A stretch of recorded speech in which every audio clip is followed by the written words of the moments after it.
Hello, everybody. This is Masood Ahmed, your host at Allah's Narrative. Welcome to today's podcast. God likes to guide people. Is it a good thing or a bad thing? He then gives them guidance by sending prophets. Is it a good thing or a bad thing? It is important to note that in ancient Mesopotamia, Apsu is known as a primordial deity, rather than a deity among the pantheon. Like in Hinduism, the concept of Ishvara, you should know, refers to the supreme being or God. However, in Hindu temples and homes, various deities are worshipped in the form of murtis, or idols. While there may not be a specific idol of Ishvara, devotees may choose to worship idol associates with Ishvara. And we find the same arrangement in Mesopotamia, the focus on pantheon worship of gods and goddesses associated with aspects of life, such as Enlil, Marduk, Inanna, or Ishtar of a place, Canaan. As can be seen in Hindu mythology, though they possess the Vedas which resonate with monotheism, and within its fabric there is prolific condemnation of the pantheon, yet they continue inventing idol abominations. Also like the Catholic Church, who invented Trinity and sonship and Godhead of Christ over and beyond the peer pressure of these strictly monotheistic scriptures, and of a seasoned but then a trailing nation, Israel. Humans just need that tiny window to innovate blasphemy and pantheon worship. Just like the Hindus, since prophets left them with the Vedas, as Enoch left the Sumer, they had a couple of millenniums to delve into pantheon until Abraham showed up.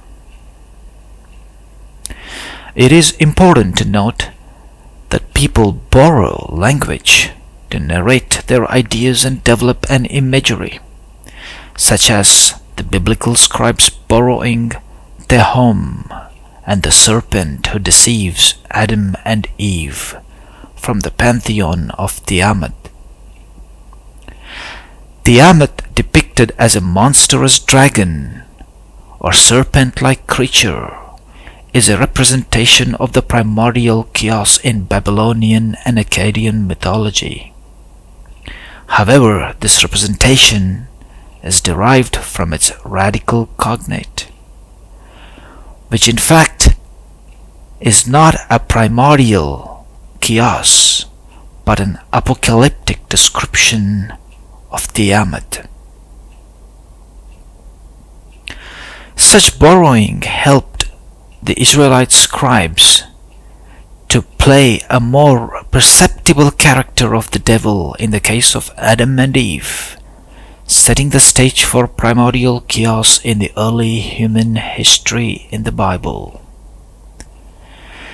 This may not be an exclusive reason that has contributed for fill-up materials in the Bible. However, the ignorant human is always drawing upon from the fabric of language interwoven within the cultures of their respective times. There were times when Israelites succumbed to worship of Baal and the idols from the ancient cultures that surrounded them. So came prophets such as Elijah for restoration of monotheism. And then the scribes forgot part contents and played with the script, copying literary models of pagan origins. So came Jeremiah shouting as loud as he could accusing them of writing lies. As the Lord said to him, "Go and shout at them." And then Jesus comes along, giving teachings with euphemism. His own disciples had difficulty understanding those parables. Is mimesis found in this central theme? I counsel you, Derek, to move away from the peripheral flanks. Boy, it's time for a head-on attack at the cornerstone. Utterly failed after being a virgin all the while. God turned to Ishmael to fulfill the promise made to Abraham. Genesis is where this happens. Genesis may contain unreliable elements and accounts in the Bible, and yet it is the potent of all, a good comrade and a stalwart. So comes Muhammad with a sharp sword.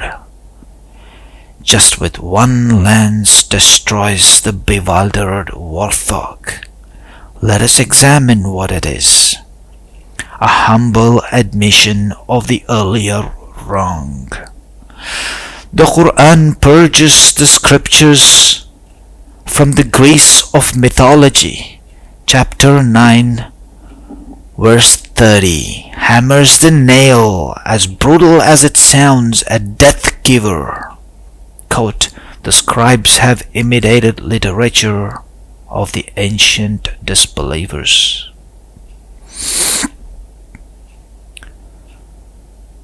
Today, the polemics of the Bible is a real thing, sending chills to both a Christian believer and a Muslim.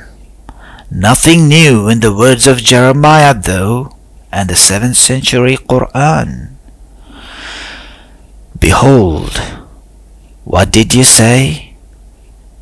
Did Muhammad redact it from the biblical text?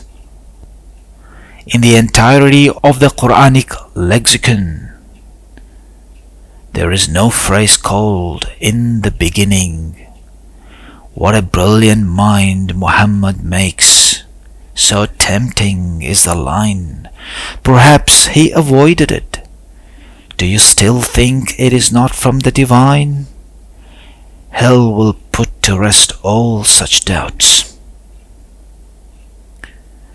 In my visits to the churches in America, I was saddened to see just the old fellows reel and still hold strong polemics against Muhammad and the Quran.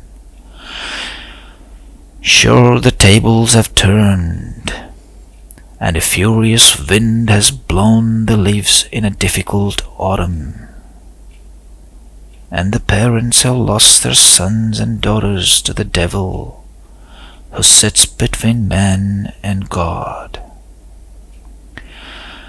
Blind following of ill-informed teachings has led to the loss indeed. The pristine Quran is the only hope. Latch on, my friends. It will honor you beyond what you know, and will give you the days of honey and milk flow. Have all heard several stories start off with "in the beginning," and that's how human conveyed stories unless the words were verbatim divine. The Quran fulfills Deuteronomy prophecy. It is not messianic, but Mustafic in nature. I coined the word to refer to Muhammad as the chosen one, Mustafa. Remember the clarification I gave you in my Quran and Science debate with Hani Derek? It is important you bear in mind God talks about the planetary creation and not of the cosmos, my dear friend. Contextualization and relativity cannot be omitted in the study of any literature. The water verse is in the Quran, and the Akkadian word for water is mu. A cognate in the Hebrew is ma'im, same as the Arabic ma'im. But the Semitic word tiham for sea describes a specific arrangement of water body on earth. And the Hebrew word tehom for the deep alludes to the abyss. It draws upon humans, their ignorance, the culprit, to explain the scripture about the creation of earth, as in the land to have resulted from the depths of the sea. In the Quran, God has His throne parked over the waters in celestial space to drive His will into the making of the planet Earth and its respective skies. Refer to my book for details. There is water in the celestial space, abundant water. In modern science, it is confirmed by observations in astronomy. Lo, we are freed from mythology. The constellation Orion holds water of unimaginable magnitude. The Bible speaks of it as the spirit to hover over the waters. Yet again, phraseology, the spirit is borrowed, my friend. In the Quran, God is the owner of the spirit, and the spirit flows according to His will. It was God on His throne that was parked on the waters. On Judgment Day, God will show up again, and the throne will overshadow us in the near celestial space. It is time that the world embraces the Quran as the divine scripture completely sealed against all falsehoods.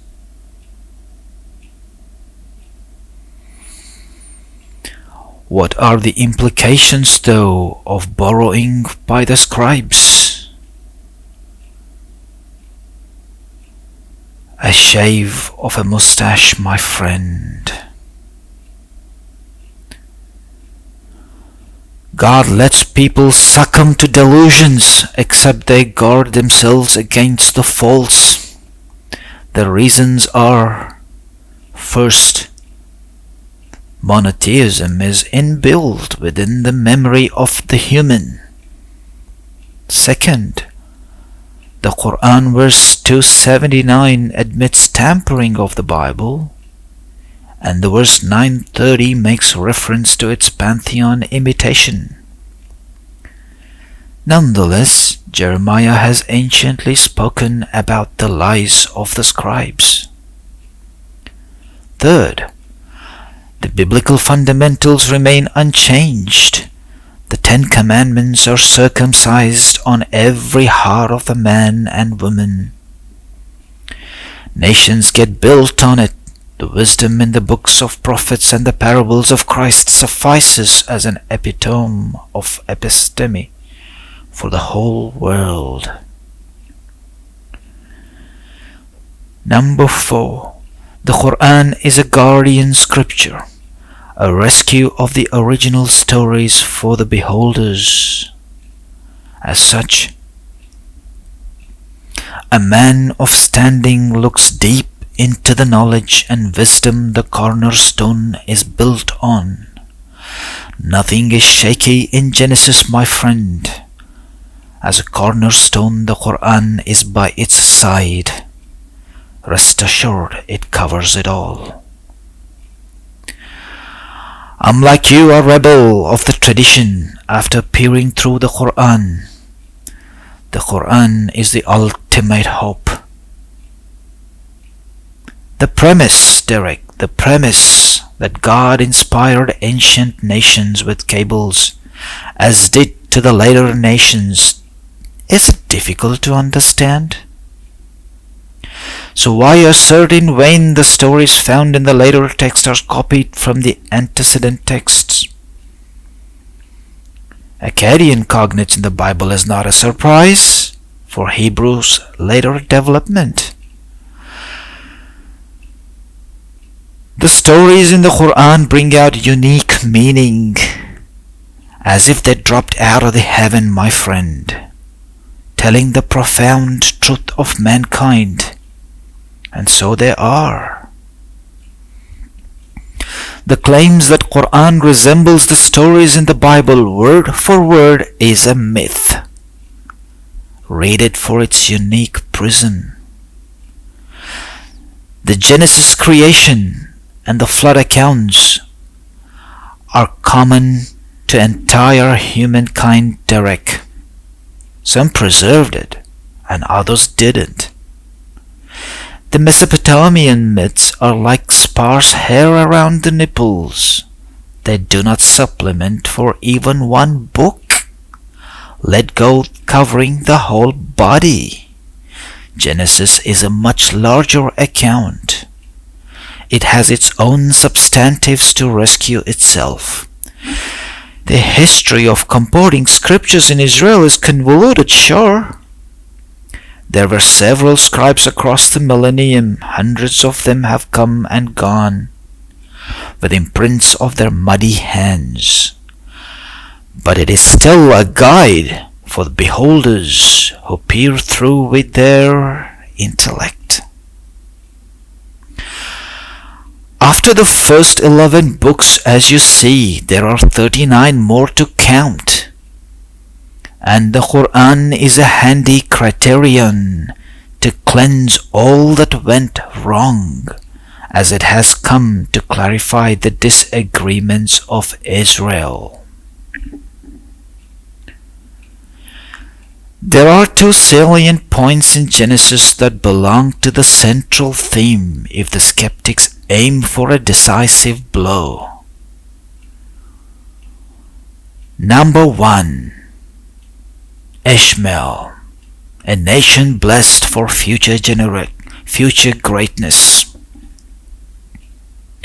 Ishmael's nation's greatness is etched in the history, and it is irrefutable.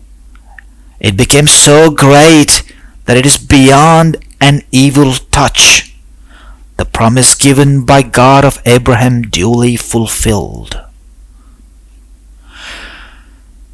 Second, the story of Joseph. It leaves the story of Abel and Cain miles behind.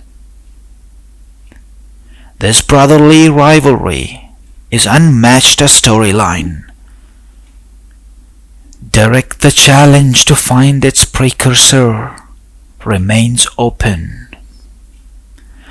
This is where you can aim your guns, my friend. Go look and shop around and search in the dust of Sumer, and long before you will be tired to lay down your blunt weapons. Some elements in the opening creation story of Genesis are undoubtedly borrowed from Mesopotamian myths. However, it is worth noting that 2nd millennium BCE defines the rise of Abraham. It was a time of decadence and widespread polytheism, no doubt. No surprise that these myths caricatured God into a pantheon. But when the prophetic dispensations commenced in the dynasty of Abraham, with epistemic monotheism and of the human services, I must say the myths of the Babylonian fell apart. Let me summarize the salient points into 3 distinct themes. Theme 1. Any nation to deviate from the natural ways confronted its prophet. Other than they reject God entirely, what is the atheistic substantive to reject? The premise of ancient prophets sent to fill up nations between Noah and the rise of Abraham. Theme 2. The gravity of the Quran verses 279 and 930 cannot be overlooked. It clearly states that the writings of the Bible have been rendered in pantheon terms. It entails a few questions. A. How did Muhammad and the believers know about biblical literature bearing resemblances to Sumeric accounts? B. Do you think the Arabs made archaeological surveys into the territories of Persia under Sasanians? C.